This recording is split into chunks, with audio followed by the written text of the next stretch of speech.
माँ इंद्राक्षी जय अम्बे। इंद्राक्षी धाम में आप सभी का हम हार्दिक स्वागत करते हैं।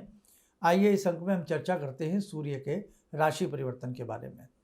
15 मई को प्रातःकाल 6:22 के आसपास सूर्य मेष राशि से निकल करके अपनी उच्च राशि से निकल करके वृषभ राशि में प्रवेश कर जाएंगे।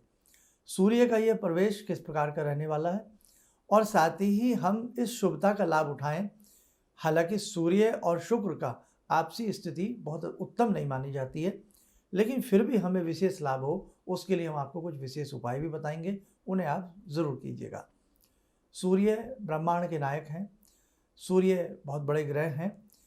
जिस साधक की कुंडली में, जिस जातक की कुंडली में सूर्य उत्तम अवस्था के होते हैं, वास्तव में उसका जीवन उत्तम स्थिति में व्यतीत होता है। सूर्य आपकी ख्याति, आपकी प्रसिद्धि और साथ में आपके मान सम्मान के भी स्वामी होते हैं। सूर्य नेत्रों के भी स्वामी होते हैं। सूर्य बोन्स पर भी अपना अधिकार हड्डियों पर भी रखते हैं, यानी कि जिस साधक की कमर में दर्द रहता है या शरीर में हड्डियों में पीड़ा रहती है, बोन्स में पीड़ा रहती है, दिक्कतें रहती हैं, कहीं ना कहीं सूर्य आपके अच्छे नहीं हैं। नेत्रों में विकार आना, ये भी सूर्य का द्योतक है। तो उस स्थिति में नाना भांति से अनेकों बातों के ऊपर सूर्य देव का आधिपत्य है। प्रातःकाल हम सूर्य देव को स्मरण करते हुए उन्हें जल देते हैं, उनकी साधना उपासना करते हैं। नवग्रहों में सूर्य राजा माने जाते हैं, ब्रह्मांड के सूर्य नायक माने जाते हैं और उन्हीं के साथ साथ सूर्य एक बहुत बड़े ग्रह हैं। अगर आपकी कुंडली में सूर्य की स्थिति अति उत्तम है तो आप निश्चित जानिएगा आपको अनेकों प्रकार की बातों का लाभ यूं ही प्राप्त होता रहेगा।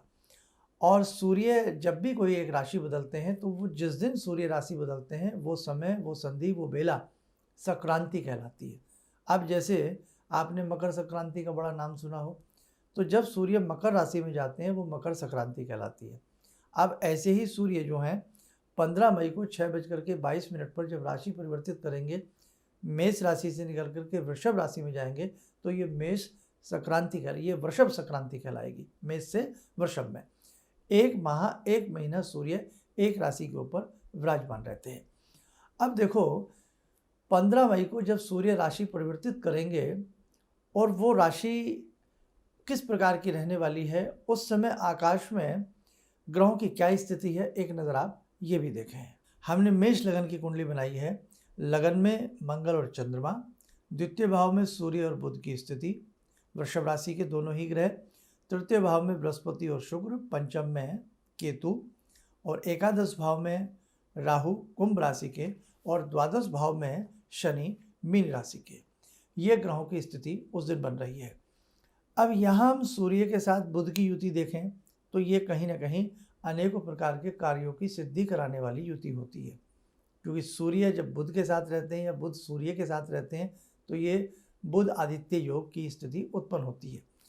ये स्थिति तो शुभ है, लेकिन सूर्य का शुक्र की राशि में प्रवेश करना ये थोड़ा सा कमज़ोर अवस्था उत्पन्न करता है। तो यदि आपके जीवन में लगता है कि ख्याति की कमी है, आपकी बात में वो बात वज़न नहीं आ पाता है जो आप चाह रहे हैं, किसी महफिल में, किसी सर्कल में, परिवार में कहीं ना कहीं मान सम्मान भंग सा होता रहता है, और उसी के साथ साथ आपकी जन्मांक में यदि सूर्य की महादशा चल रही है या सूर्य आपके कमज़ोर हैं या आपके सूर्य शनि और राहु की स्थिति में यानी कि युति के साथ युतिबद्ध हैं, तो ये स्थितियां भी सूर्य को कमज़ोर बनाती हैं।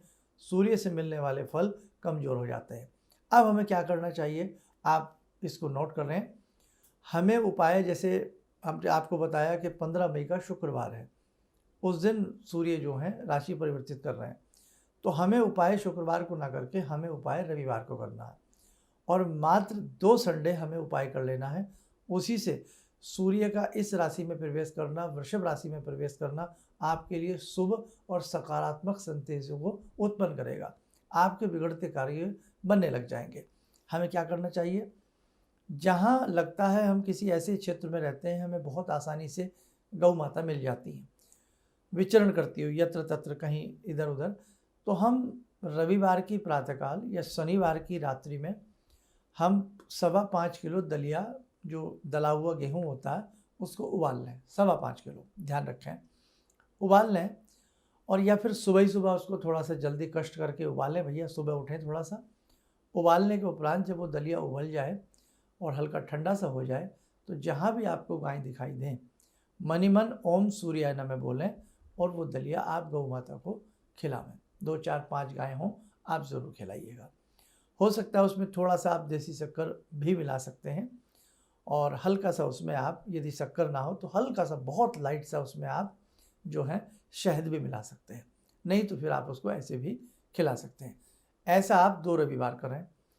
अब इसी की स्थिति में जहां आपको लगता है गाय नहीं मिलेंगी, बहुत जैसे लोग विदेशों में भी हमारा कार्यक्रम सुनते हैं, तो उस स्थिति में हम क्या करें, ये आजकल ऐसे अर्बन सिटीज़ हैं, बड़े बड़े शहर हैं, गाय के दर्शन हो पाना दुर्लभ हो जाता, तो आप 5.25 किलो ही दला हुआ गेहूँ ले लें और रविवार की प्रातःकाल किसी पार्क में जहां आपको लगता है पक्षी वगैरह आते हैं या किसी ऐसे जंगल में क्षेत्र में आप उस दाने को डाल करके आएँ और मनी मन ओम सूर्याय नमः आप ज़रूर बोलें। ये 2 रविवार ये उपाय करना है। आप देख लेना आपके सूर्य आपको प्रभावित होते दिखाई देंगे, बलशाली होते दिखाई देंगे, अर्थात सूर्य का बल आपका बल बढ़ेगा। और एक बात और बताएं, यदि हम ये भी नहीं कर सकते तो रविवार की प्रातःकाल उठें और उठ करके स्नान आदि करके हम सूर्य भगवान को स्मरण करें और सूर्य भगवान को हम मीठा जल 3 धार बांध करके 1 बार दें, फिर 2 बार दें, फिर तिबारा में सारा जल अर्पण कर दें। 3 बार में 3 धार में हम सूर्य भगवान को जल अर्पण करें और मन ही मन जल मंत्र पढ़ते रहें। अर्घ्य मंत्र जो होता है ओम सूर्य देव, या फिर आप क्या करें ओम सूर्याय नमः, ओम आदित्याय नमः, ओम भास्कराय नमः, तीनों धारों पे अलग अलग नाम बोल दें, ओम सूर्याय नमः, आदित्याय नमः, भास्कराय नमः। और जहाँ जल गिरे उस पर जूता चप्पल नहीं आना चाहिए। बाद में उस जल की बिंदी तिलक आप अपने मस्तक के ऊपर लगावें। ठीक, एक काम तो ये करें आप। और उसी के साथ साथ संभव हो सूर्य अष्टोत्तर नामावली, सूर्य देवता के 108 नाम, 1008 नहीं, अष्टोत्तर 8, 100 और 8, 108 सूर्य देव की अष्टोत्तर नामावली 108 नाम वाली जो नामावली आती है वो आजकल इंटरनेट पर भी मिल जाती है, पुस्तक भी आती है। सूर्य देव के 108 नाम नमः लगाते हुए आप प्रातःकाल सूर्य देव का स्मरण करते हुए पूर्व दिशा की तरफ मुख करके जपें और प्रार्थना करें, हे नारायण आपकी कृपा हो, आपकी कृपा से मेरे समस्त ग्रह बलशाली रहें, आपकी कृपा से मेरे समस्त कार्य सिद्ध हों और मेरे जीवन के विघ्न दूर हों। आप ऐसा भी 2 रविवार कर लीजिए। वैसे जहाँ लगता हो कि आपके सूर्य बहुत कमज़ोर हैं, सूर्य देव के 108 नाम सूर्य देव के सामने जो भी साधक रविवार के दिन पढ़ता है, जपता, नाना भांति से उसके कार्य सिद्ध होते हैं, सूर्य उत्तम फल प्रदान करने लगते हैं। सूर्य की वजह से ही हमारे कुल दोष की उत्पत्ति होती है, सूर्य की वजह से ही हमें पितृदोष आदि लगते हैं, जब सूर्य आदि के साथ राहु आदि बैठ जाते हैं, सूर्य ग्रहण की दोष लगते हैं। सूर्य आपको उत्तम फल प्रदान करेंगे, इसलिए उपाय बहुत भाव से किया करें, बहुत मन से किया करें। और सूर्य तो वैसे भी बहुत विशाल और बहुत बड़े ग्रह हैं। जिसने भी अपने जीवन में सूर्य की साधना की है वास्तव में ओज तेज की उसको प्राप्ति होती है, प्रारब्ध के दोष उसके नष्ट होते हैं। तो आपको जो भी उपाय बताए गए हैं इन्हें आप स्वयं भी करें, अपने परिजन से भी इन उपायों को कराने का प्रयास करें। आइए समय और चला आज की ध्यान साधना का, जुड़ते हैं भगवान शिव शंभु से। ओम आत्मा त्वं गिरिजामति सहचरा प्राणा शरीरं गृहं पूजा ते विषयोपभोग रचना निद्रा समाधिस्थिते संचारा पदयो प्रदक्षिण विदेः श्रोत्राणि सर्वागिरो यद्यात् कर्म करोमि तद्दखिलं शम्भोस्तवाराधनम् चन्द्रोद्भासितशेखरे स्मर हरे गंगाधरे शंकरे सर्पे भूषितकण्ठकर्णविवरे नेत्रोत्तवे स्वानरे दन्ते त्वकृतसुन्दरां वरदरे त्रैलोक्यसारे हरे मोक्षार्तिं कुरु चित्तवृत्त्यमचलं मन्येस्तु किं कर्म वे वन्दे देव उमापतिं सुरगुरुं वन्दे जगत्कारणं वन्दे पन्नगभूषणं मृगधरं वन्दे पशूनां पतिं वन्दे सूर्यशशाङ्कवह्निनयनां वन्दे मुकुन्दप्रियं वन्दे भक्तजनश्रयं च वरदां वन्दे शिवं शङ्करम् ॐ कर्पूरगौरं करुणावतारं संसारसारं भुजगेन्द्रहारं सदा वसन्तं हृदयारविन्दे भवं भवानी सहितं नमामि भवं भवानी सहितं नमामि। कवच बना लें, ध्यान करें, शिव शंभू का शुभ आशीष हम सबके ऊपर बरस रहा है।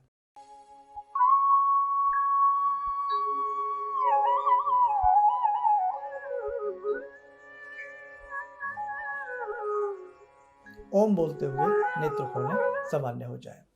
देखो साधकों, आज 9 तारीख है और कल 10 मई है, इसलिए जो भी साधक कल भगवती जगत जननी जगदम्बा के दर्शन करने के लिए इंद्राक्षी धाम में आना चाहते हो तो जरूर आइएगा। हम वहाँ पर कुछ दिव्य कवच आदि का भी पाठ होगा ताकि आपके कष्टों का निवारण हो, सुख समृद्धि की आपको प्राप्ति हो। ये कार्यक्रम प्रातः 11 बजे से प्रारंभ हो जाएगा, 1 बजे तक रहेगा, इसलिए आने का प्रयास करें। जिन साधकों ने अपने नाम नंबर नोट पहले से ही कराए हुए हैं तो हम भी भगवान से यही प्रयास करते हैं कि मानसिक रूप से सबका नाम लेकर के एक ऐसा संकल्प हो जाता है ताकि आपके जीवन के दुख तकलीफ दूर हो जाए। ऐसे ही एक आयोजन हो रहा है, वो 15 जून का है। 15 जून को सोमवती अमावस्या है और सोमवती अमावस्या में भगवती गायत्री के 1008 नामों से उनका पूजन और अर्चन है। जो साधक इस विशेष पूजन में अपने कष्टों के निवारण के लिए, पितृदोष आदि के निवारण के लिए भाग लेना चाहता है तो वो भी अपना नाम नंबर 15 जून के लिए लिखवा सकता है। और कल 10 मई है, इसलिए कल के आयोजन में आप सभी साधक आने का प्रयास करें। चलिएगा, आप सभी लोग स्वस्थ रहें, सुखी रहें। इन्हीं शुभकामनाओं के साथ हम अपनी वाणी को विराम देते हैं। जय जय अम्बे। जिंदगी के इस प्रवाह में तमाम लोग डिप्रेशन के इस हालात से गुजर रहे हैं। सफलता असफलता अपनी जगह की बात है, लेकिन पता नहीं कितने सारे लोगों को इन्होंने डिप्रेशन से उबारा है, नया मोटिवेशन दिया है काम का। इनका जो एक अनुभव था कि एक मेरी बातें इनसे लगातार कभी कभार हो जाया करती हैं।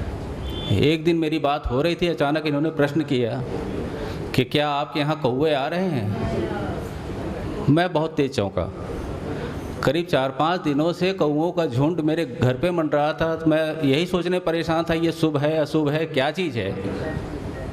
तो मैंने प्रश्न किया कि क्या मैंने आपको बताया कि मेरे घर में कौवे आ रहे हैं।